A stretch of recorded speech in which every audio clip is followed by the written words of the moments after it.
Hello, Ricardo Alvarez here, and we will be learning about Mesoamerica. I have a couple art pieces to show you, and hopefully you learned something. I know I learned something, so let's get to it.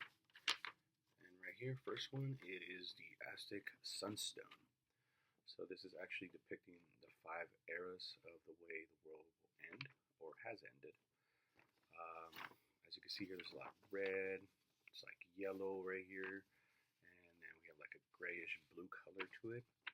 So there's also like animals here, dog, monkey, horse, and let's get to it. So we have our first way, the first era of where the world ended was by ancient giants roaming the earth, and basically jaguars defeated them and killed them.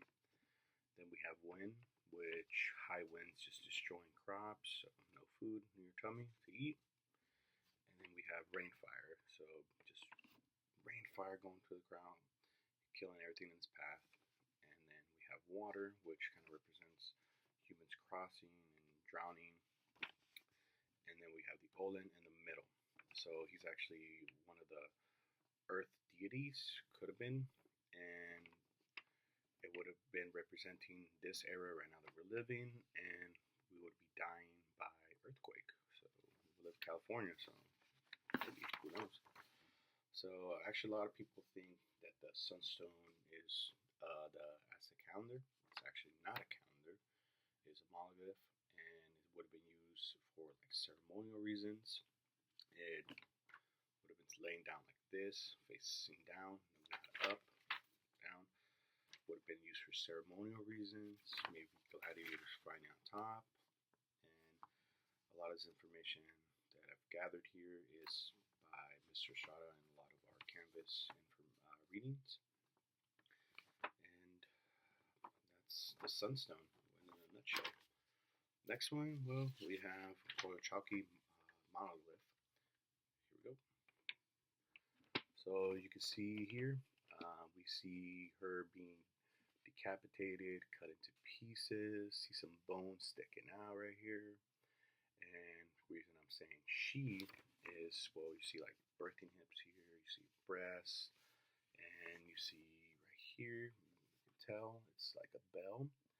So a lot of people with bells on her cheeks would be like a good way to like, if you're ever at a museum, she's there. You can be like, oh, bells on her cheeks, go Chucky, here we go, I found her. So there's a story that goes behind this. Well, let's figure out the way this happened. So first of all, her mother, Kalaluki, was on top of Snake Mountain, sweeping, and a ball of feathers just like kind of like impregnated her somehow. And basically, Koichaki heard about this and gathered up all her brothers, 200 brothers, big family, and went into the mountain to slay their mother. And upon that happening, Kulki was born at that time, and basically he was like, "Nah, not gonna happen." So defeated all the brothers and chopped off her head, cut her into pieces, and then just threw her down the mountain, and that's where she laid. And it was like a pool of blood, which is why we see so much red here. Maybe he hurt her by the bells on her cheeks. I don't know. Maybe she shouldn't have had that. And basically, the story is represented at Temple Mayor, and this monoglyph would have been at the bottom foot of the steps of Temple Mayor, like this. And a little nitbit about her, about this whole story, is that it's basically her being the moon goddess, and Koichag being the moon goddess, and Huitlahuilki being the sun, and is depicting the sun being brought back every morning. And another little thing, I guess Temple Mayor was built on top of each other 7 different times, and this monoglyph of Koichaki would have sat every single time at the bottom base of Temple Mayor. So that's Koichaki right there, and we get this information from our canvas reading and from the Academy from 2015 with Beth Harris and Steve Zucker. Now we have another artwork right here, Talalok, and missing an arm, but it's fine. He has a lot of color as well to him. A lot of blue. Blue was a very big color in Aztec culture on that time, and red. And a little thing about him, he was actually prayed to by the Aztecs way before they settled in Mexico.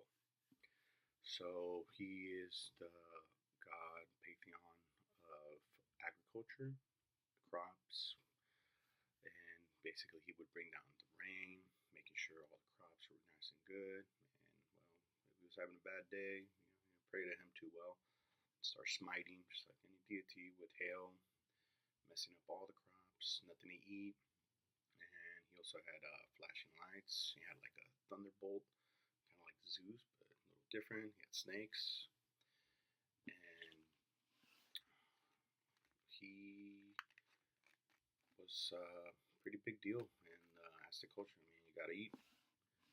So this information is also brought to us by Mr. Shara on the canvas with the article from Mexico Color.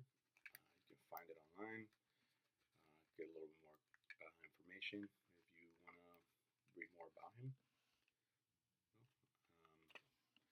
So I learned a lot myself. I mean, didn't really know about Korochaki, the Aztec sunstone. I always thought it was a calendar. Who knew? Good to get informed. Thank you.